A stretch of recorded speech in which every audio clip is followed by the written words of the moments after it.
temps où, enfant, je n'aurais pu imaginer cette vie-là.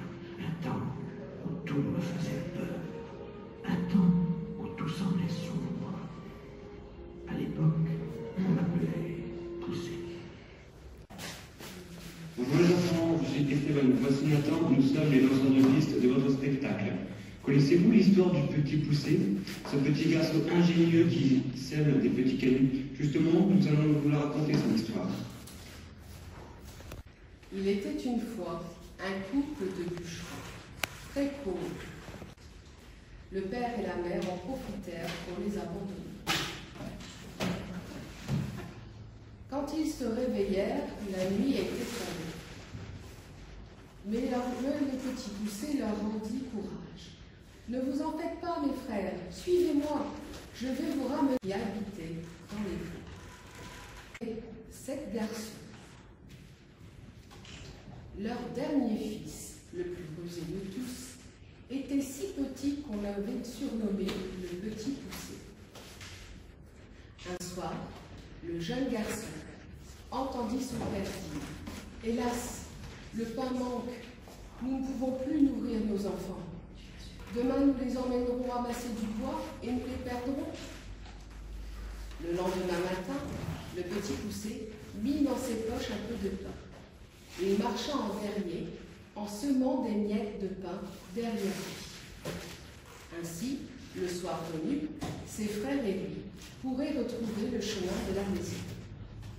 Ils marchèrent si longtemps qu'ils s'endormirent de fatigue, tous les 7, sous un chêne géant, à la maison. Malheureusement, les oiseaux avaient mangé toutes les miettes de pain, et le petit Poussé ne put retrouver son chemin. Il grimpa alors sur un arbre et vit de la lumière non loin. Il redescendit de l'arbre et guida ses frères devant une jolie maison. Ils frappèrent à la porte. « Qui est-ce » demanda une femme. « Nous sommes 7 frères égarés. Pouvez-vous nous abriter pour la nuit ?»« Hélas, vous êtes devant la maison d'un ogre qui dévore les enfants. Mais nous pouvons rester dehors où le danger rôde aussi. Dans ce cas, entrez. Je vais essayer de vous cacher. Allez vite au fond de la grande armoire. » Un peu plus tard, l'ogre arriva chez lui. À peine entré, il renifla très fort. « Ça sent la chair fraîche. »« Ce doit être le gigot que j'ai préparé, » répondit sa femme en installant à table.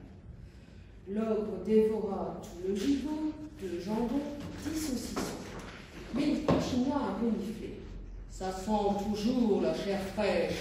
Tu me caches quelque chose, femme. » L'ogre se mit à fouiller toute la maison et découvrit le petit Poussé et ses frères. « Miam, quelle aubaine! 7 enfants, je vais les dévorer tout de suite. »« Mais non, tu vas faire une indigestion.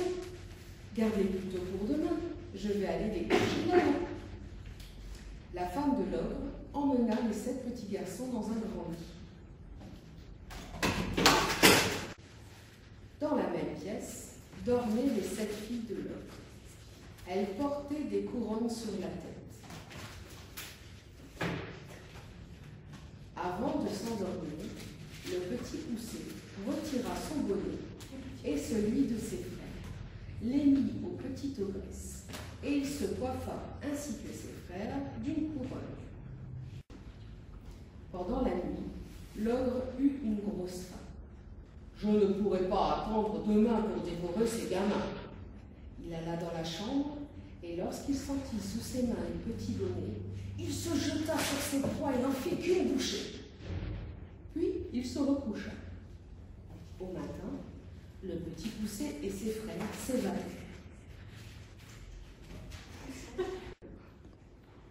Il chaussa ses bottes de 7 pieds et partit à la poursuite des enfants.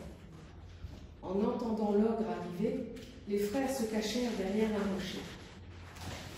Mais l'ogre, fatigué, alla s'étendre sous un arbre et s'endormit. Le petit Poussé en profita pour lui voler ses bottes magiques. Guidant ses frères, il retrouva rapidement le chemin de la maison. Les parents du petit poussé, qui se désolaient, furent heureux de retrouver leurs enfants. Grâce au pouvoir des bottes, ils ne manquaient plus jamais de rien.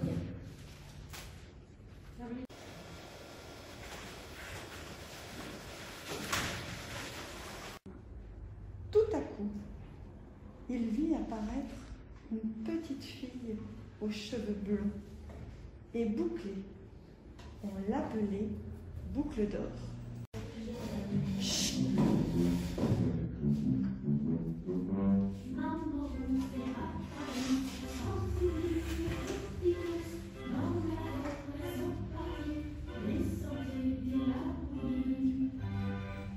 Elle habitait avec sa maman près de la forêt, dans une ravissante maison. Un jour, la petite fille décida d'aller se promener. « Je vais cueillir de belles fleurs pour toi, dit-elle à sa maman. Si tu veux, Boucle d'Or, mais ne t'éloigne pas. » La fillette, pleine de joie, embrassa sa maman et partit son panier sous le bras. Elle commença à cueillir quelques fleurs à l'orée de la forêt. Puis, elle vit, plus loin, entre les arbres, des magnifiques bleuets. Et encore plus loin, de somptueuses marguerites. Ainsi, la petite fille, courant de fleur en fleur, s'enfonça de plus en plus dans les bois et finit par s'égarer. Alors qu'elle perdait courage, elle aperçut une jolie petite maison. Elle frappa et entra. Il y avait sur une table 3 bols de soupe. Un grand, un moyen et un petit. « Comme cela sent bon !» s'exclama Boucle d'Or. Grimpant sur un tabouret, elle goûta au contenu du grand bol, mais c'était trop chaud et elle se brûla. Ensuite, elle goûta à la soupe du moyen bol, mais c'était trop salé. Enfin, elle goûta à la soupe du petit bol. Elle était si délicieuse que la petite fille mangea tout sans y laisser une goutte. Elle aperçut alors, près de la cheminée, 3 fauteuils. Elle s'assit dans le grand fauteuil, mais il était trop dur. Ensuite, elle s'assit dans le moyen fauteuil, mais il était bancal. Enfin, elle s'assit dans le petit fauteuil, mais elle était trop lourde et crac. Il se brisa. Puis, Boucle d'Or découvrit une chambre où il y avait 3 lits. Tombant de fatigue, la petite fille essaya d'atteindre le grand lit, mais il était trop haut. Elle monta sur le moyen lit, mais il était trop mou. Enfin, elle s'allongea sur le petit lit. Comme il était confortable, elle s'y endormit.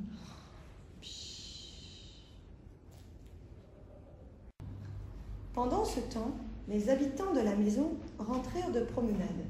C'étaient 3 ours, le grand, Papa Ours, la moyenne, Maman Ours, et le petit, Bébé Ours. Ils sentirent tout de suite qu'un étranger était passé par là. « Quelqu'un a goûté dans ma soupe !» s'écrie Papa Ours. « Quelqu'un a aussi goûté dans ma soupe !» ajoute Maman Ours. « Quelqu'un a mangé toute ma soupe !» dit Bébé Ours. Puis, ils virent les fauteuils. « Quelqu'un s'est assis dans mon fauteuil !» s'écrie Papa Ours. « Quelqu'un s'est assis dans mon fauteuil !» ajouta Maman Ours. « Quelqu'un a cassé mon fauteuil !» dit Bébé Ours en pleurant. Les 3 ours se mirent à chercher partout.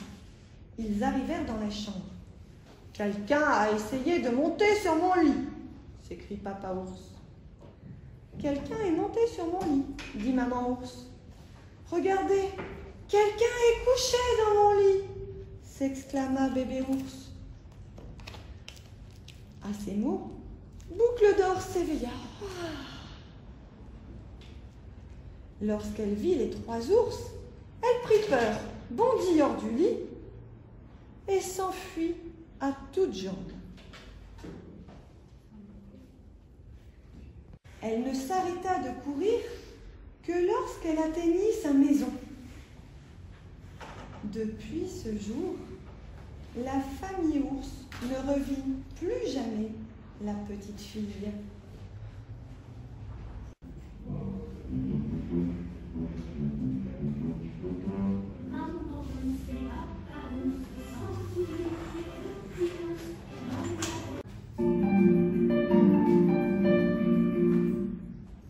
Soudain, il entendit une petite fille hurler. Écoutez bien cette histoire, car nous arrivons à la fin de notre spectacle.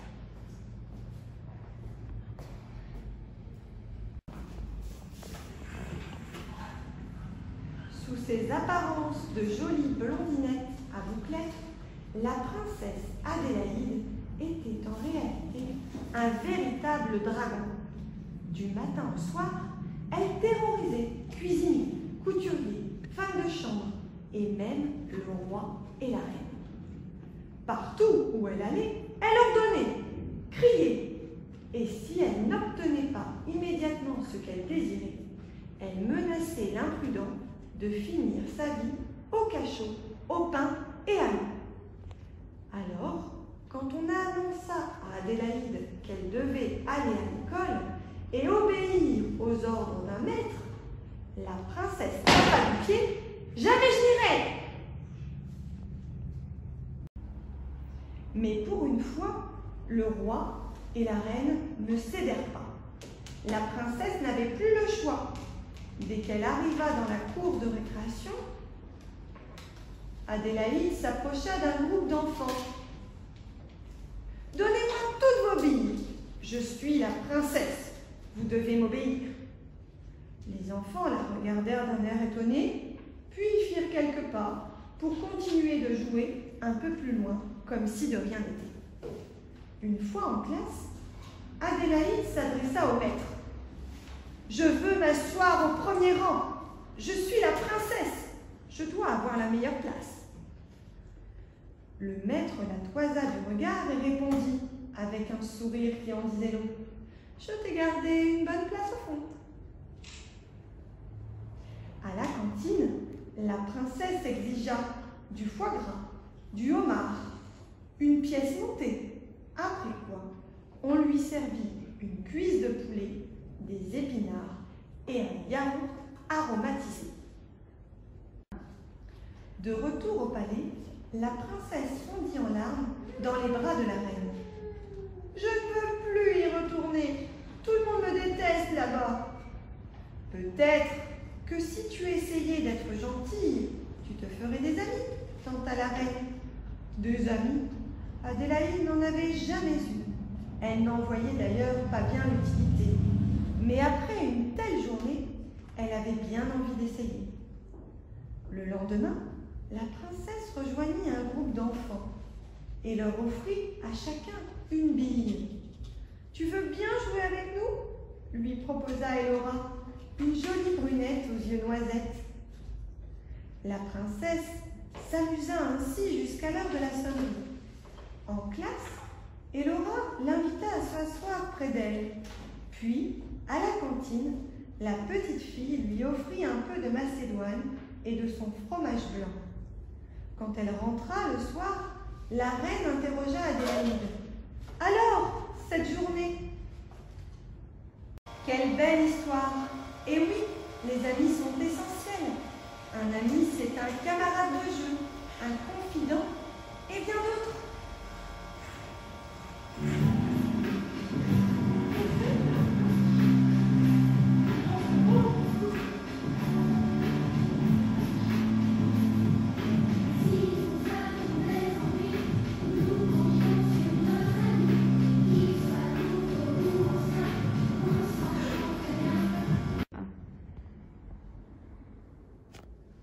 Notre petit poussé se retrouva dans son fauteuil. Il se posait plein de questions. Où est le château de Cendrillon? Mais qu'est devenue la princesse Truitonne? Et Adélaïde, est-elle toujours amie avec Elora? Et toi, as-tu des amis?